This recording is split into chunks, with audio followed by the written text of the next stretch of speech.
Bismillahirrahmanirrahim. Assalamualaikum warahmatullahi wabarakatuh. Saya Misna, perwakilan dari kelompok 5, akan membahas makalah kami mengenai aliran Fauvisme dan aliran Dadaisme.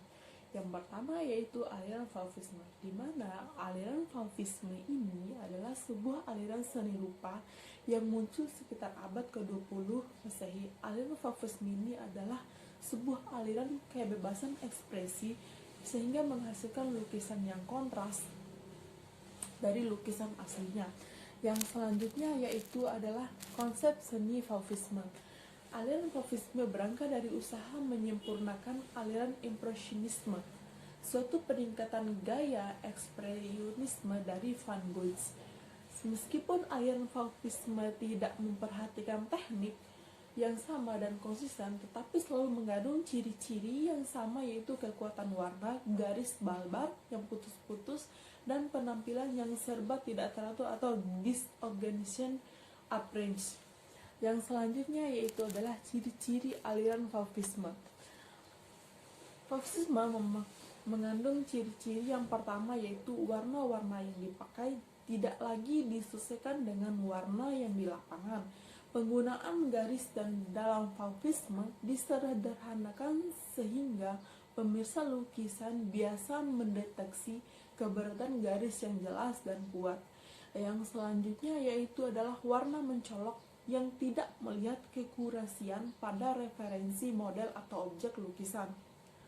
Yang selanjutnya yaitu adalah bentuk warna pada lukisan diiringi dengan garis tegas, misalnya garis yang tebal. Yang selanjutnya yaitu yang keempat adalah warna yang digunakan untuk mengekspresi gagasan seniman. Yang kelima yaitu keakurasian bentuk gambar pada referensi model atau subjek dihiraukan. Di sini bentuk gambar pada lukisan sangat diperhatikan atau dihiraukan. Yang keenam yaitu menyampaikan gagasan atau pesan pribadi dari pelukisnya. Yang terakhir yaitulah markas kuas yang kontras dan tidak ditutup-tutupi. Yang keempat adalah tokoh-tokoh aliran Fauvisme. Yang pertama ada Henri Matisse pada tahun 1869 sampai 1954. Di sini menurut Henri Matisse, Fauvisme adalah gerakan reaksi terhadap metodisme yang lamban dari neo-impressionisme, Seurat dan Signet. Yang kedua yaitu Maurice de Vlaminck. Di sini dan menyatakan adalah Fauvisme adalah salah satu rekan Matisse dalam persaingan mereka dengan para kubisme. Yang ketiga yaitu ada André Derain, memiliki peran dalam pengembangan dua garis artistik paling signifikan di awal abad ke-20. Yang keempat adalah Georges Roulat pada tahun 1871 sampai 1958. Di sini adalah kebebasan pelukis Roulat lebih merupakan keliaran yang membuat lukisannya lebih bersifat impresionisme. Yang kelima yaitu teknik seni rupa dua dimensi. Yang pertama yaitu teknik lukis akuarel. Di sini sebuah teknik lukis menggunakan bahan dasar cat air dengan menggunakan saupan warna yang tipis dan halus. Di sini penggunaan warnanya tidak terlalu terang. Yang kedua yaitu adalah teknik seni lukis plakat. Sebuah teknik lukis plakat dengan menggunakan cat air, cat akrilik ataupun cat minyak dengan sapuan tebal serta komposisi cat yang kental. Di sini penggunaan catnya harus lebih kental dari teknik lukis yang pertama tadi. Yang ketiga yaitu teknik lukis spray. Sebuah teknik lukis dengan cara menyemprot cat ke media lukis. Teknik spray ini digunakan untuk melukis sebuah grafiti di tembok-tembok jalanan yang tidak dipakai misalnya. Yang keempat yaitu teknik lukis pointillis. Adalah salah satu teknik yang membutuhkan kesabaran tinggi dalam mewujudkan karyanya. Yang kelima yaitu teknik lukis tempera. Teknik lukis tempera ini dengan cara mencampurkan kuning telur ke dalam cat sebagai bahan perekat agar catnya, agar kita melukisnya itu lebih kental dia. Yang ketujuh yaitu teknik lukis basah. Sebuah teknik lukis dalam menggambar atau melukis yang menggunakan media yang bersifat basah atau memakai media air dan minyak seperti cat air, cat minyak, tinta rapindo, dan lain-lain. Yang terakhir yaitu teknik lukis kering. Di sini teknik lukis kering ini sangat berkebalikan dengan teknik lukis yang basah tadi, menggunakan atau melukis dengan bahan yang kering, biasanya spidol, pensil, ataupun arang gambar. Yang keenam yaitu sejarah Fauvisme. Pada awal abad ke-20, para pelukis post-impression Prancis seperti Van Gogh, Gauguin, Seurat, dan Cézanne dianggap sebagai pelopor seni avant-garde. Eksperimen kolektif mereka dengan aplikasi cat, subjek ekspresif, dan warna adalah sebagai unsur independen, adalah salah satu munculnya aliran Fauvisme ini.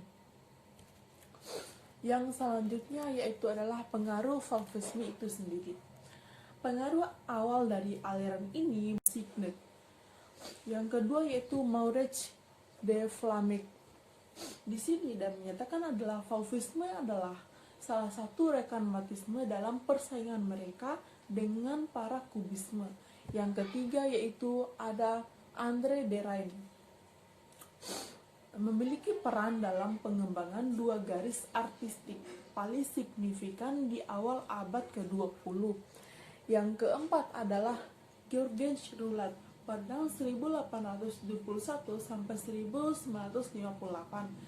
Di sini adalah kebebasan pelukis Roulat lebih merupakan keliaran yang membuat lukisannya lebih bersifat impresionisme. Yang kelima yaitu teknik seni rupa dua dimensi.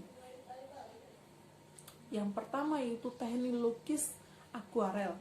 Di sini sebuah teknik lukis menggunakan bahan dasar cat air dengan menggunakan saupan warna yang tipis dan halus. Di sini penggunaan warnanya tidak terlalu terang. Yang kedua yaitu adalah teknik seni lukis plakat. Sebuah teknik lukis plakat dengan menggunakan cat air, cat akrilik, ataupun cat minyak dengan sapuan tebal serta komposisi cat yang kental. Di sini penggunaan catnya harus lebih kental dari teknik lukis yang pertama tadi. Yang ketiga yaitu teknik lukis spray. Sebuah teknik lukis dengan cara menyemprot cat ke media lukis. Teknik spray ini digunakan untuk melukis sebuah grafiti di tembok-tembok jalanan yang tidak dipakai misalnya. Yang keempat yaitu teknik lukis pointillis. Adalah salah satu teknik yang membutuhkan kesabaran tinggi dalam mewujudkan karyanya. Yang kelima yaitu teknik lukis tempera.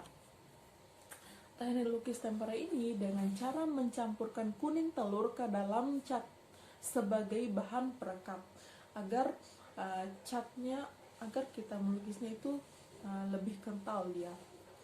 Yang ketujuh yaitu teknik lukis basah. Sebuah teknik lukis dalam menggambar atau melukis yang menggunakan media yang bersifat basah atau memakai media air dan minyak seperti cat air, cat minyak, tinta rapindo, dan lain-lain. Yang terakhir yaitu teknik lukis kering. Di sini teknik lukis kering ini sangat berkebalikan dengan teknik lukis yang basah, menggunakan atau melukis dengan bahan yang kering, biasanya spidol, pensil, ataupun arang gambar. Yang keenam yaitu sejarah Fauvisme. Pada awal abad ke-20, para pelukis post-impression Prancis seperti Van Gogh, Gauguin, Seurat, dan Cézanne dianggap sebagai pelopor seni avant-garde. Eksperimen kolektif mereka dengan aplikasi cat, subjek ekspresif, dan warna adalah sebagai unsur independen, adalah salah satu munculnya aliran Fauvisme ini. Yang selanjutnya yaitu adalah pengaruh Fauvisme itu sendiri. Pengaruh awal dari aliran ini mungkin sekali tidak dapat didapati dari rintisan yang dimulai oleh karya-karya Paul Cézanne, Gustav van Moraen, Pauline Gauguin maupun Vincent van Gogh. Meskipun pelukis tersebut tidak melibatkan dirinya kepada gerakan Fauvisme ini dan berbeda dengan era dengan mulainya aliran ini, namun karyanya menjadi acuan bagi pelukis muda yang nantinya akan menjadi pelukis Fauvisme. Yang kedua yaitu adalah aliran Dadaisme. Aliran Dadaisme adalah aliran yang tidak ingin membuat suatu karya indah secara fisik namun bermuatan kritik tajam, pesan perdamaian atau pesan sosial dengan cara membuat sindiran tidak langsung hingga keungkapan langsung yang provokatif terhadap kaum-kaum yang dianggap memberikan pengaruh negatif pada kelangsungan hidup manusia. Yang kedua adalah ciri-ciri aliran Dadaisme. Yang pertama yaitu mengandung imajinasi yang cenderung tidak indah, kotor, dan provokatif. Yang selanjutnya yaitu bermuatan pesan yang mempertanyakan kembali arti seni, peran seniman, dan estetika secara umum. Yang ketiga yaitu menyampaikan seruan anti perang melalui satir atau sindiran tidak langsung terhadap kekejaman perang. Yang keempat yaitu berisikan pesan anti kaum berjuis pada masa itu dianggap menyebabkan perang dunia. Yang kelima yaitu menggunakan objek-objek ready-made atau sesuatu yang telah ada seperti objek sehari-hari yang ada di sekitar kita, misalnya gelas, toilet, sendok, piring, dan lain-lain. Yang ketiga itu adalah ada yang namanya sejarah Dadaisme. Revolusi industri pada awal abad ke-20 di Eropa sangat berdampak besar bagi kemajuan kehidupan umat manusia. Dalam dunia seni pun terjadi revolusi penting yang dilakukan para seniman terhadap tradisi seni Eropa. Tradisi yang selama ini merupakan arus besar atau mainstream dianggap tidak mampu lagi membuka kemungkinan baru dalam berkesenian dan para seniman. Yang selanjutnya yaitu adalah yang keempat adalah pengaruh Dadaisme. Seperti aliran lainnya, meskipun menggembor-gemborkan pesan anti seni, Dadaisme cenderung berjalan secara linier yang setiap babaknya merupakan kelanjutan dari aliran sebelum dan sesudahnya, sehingga berhasil menjadi aliran mainstream yang baru. Aliran ini berhasil menjadi antitesis dari aliran sebelumnya dan menjadi pengaruh bagi aliran yang muncul setelahnya. Yang selanjutnya yaitu ada tokoh-tokoh Dadaisme. Yang pertama yaitu Francis Picabia, dikenal sebagai Papa Dada yang berarti Bapak Dadaisme, adalah salah satu tokoh utama gerakan seni rupa di Paris dan New York. Ia adalah teman dekat dari Marcel Duchamp yang merupakan salah satu tokoh penting dari aliran Dadaisme ini. Yang kedua yaitu Marcel Duchamp. Duchamp menantang gagasan tentang apa itu seni dengan konsep ready-made, yaitu objek yang diproduksi secara massal. Objek-objek tersebut direnggut dari konteks awalnya lalu dirubah menjadi karya seni. Yang selanjutnya yang ketiga yaitu adalah Hannah Hodge. Sangat sulit dan terhitung langka bagi seorang perempuan untuk bisa aktif sebagai seni di masa itu, namun tidak bagi Hodge. Melihat fenomena itu, ia gencar mempromosikan gagasan bahwa wanita juga dapat memasuki ranah kreatif pada masyarakat umum. Hodge secara eksplisit membahas masalah kesetaraan gender dan arti sosok wanita dalam masa modern ini. Teknik transformasinya terhadap suatu elemen visual yang tidak rela lalu mengintegrasikannya menjadi suatu kesatuan dalam karya baru adalah salah satu ciri khasnya yang paling menonjol. Yang selanjutnya yaitu adalah kesimpulan dari makalah ini. Dari materi di atas dapat ditarik kesimpulan bahwa aliran Fauvisme ini adalah aliran yang menghargai ekspresi dalam menangkap suasana yang hendak dilukisnya, sehingga menghasilkan objek lukisan menjadi kontras dari lukisan aslinya. Kesimpulan dari aliran Dadaisme adalah aliran yang tidak ingin membuat suatu karya indah secara fisik, namun bermuatan kritik tajam, pesan perdamaian atau pesan sosial lain dengan cara membuat sindiran tidak langsung, hingga keungkapan langsung yang provokatif ini terhadap kaum-kaum yang dianggap memberikan pengaruh negatif pada kelangsungan hidup manusia. Aliran Dadaisme menggunakan tema-tema yang bertentangan dengan seni tinggi Eropa yang dianggap sebagai aliran mainstream pada masa itu. Contoh gambar aliran Dadaisme.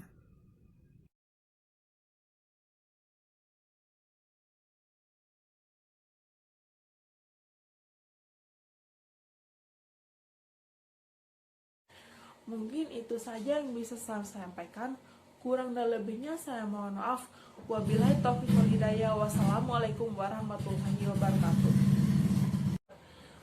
Yang setiap babaknya merupakan kelanjutan dari aliran sebelum dan sesudahnya, sehingga berhasil menjadi aliran mainstream yang baru.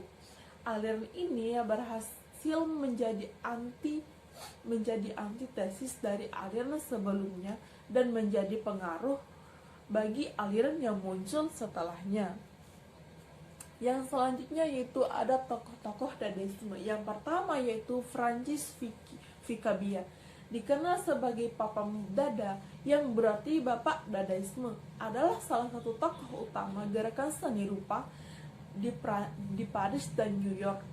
Ia adalah teman dekat dari Marcel Duchamp yang merupakan salah satu tokoh penting dari aliran Dadaisme ini.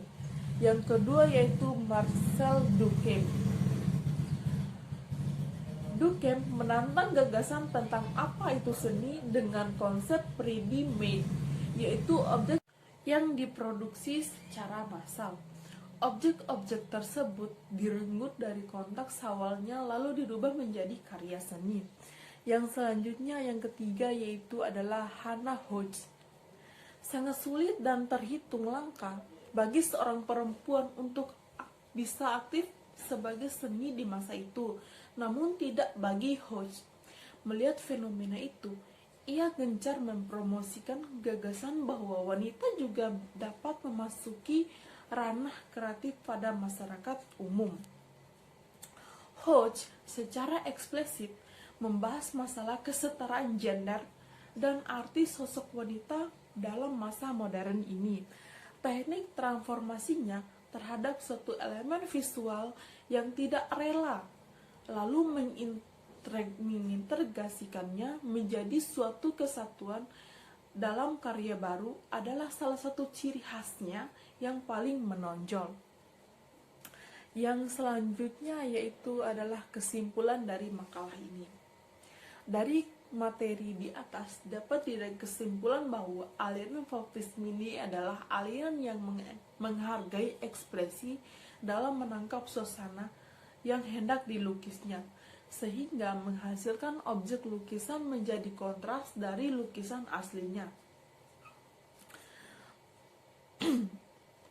Kesimpulan dari aliran Dadaisme adalah aliran yang tidak ingin membuat suatu karya indah secara fisik, namun bermuatan kritik tajam, pesan perdamaian atau pesan sosial lain dengan cara membuat sindiran tidak langsung, hingga keungkapan langsung yang provokatif ini terhadap kaum-kaum yang dianggap memberikan pengaruh negatif pada kelangsungan hidup manusia.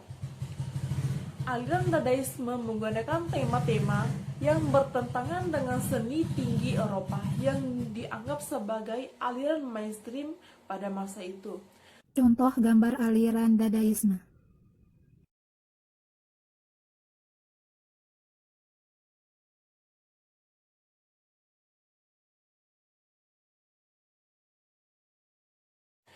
Mungkin itu saja yang bisa saya sampaikan. Kurang dan lebihnya saya mohon maaf. Wabillahi taufiq wal hidayah. Wassalamualaikum warahmatullahi wabarakatuh.